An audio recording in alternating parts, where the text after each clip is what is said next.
அடியவர் தத்துவங்கள் யாவும் முன்னிலே அறிவியற் புத்தகங்கள் தேடும் முன்னையே அடியவர் தத்துவங்கள் யாவும் முன்னிலே அறிவியற் புத்தகங்கள் தேடும் முன்னையே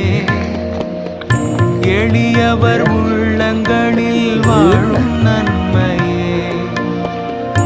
எழுதிய சாத்திரங்கள் போக்கும் அம்மையே தன்னை அறிந்தவர்க்கு நீதான் உண்மையே உயிரின் வெளிச்சமே உனது உருவமே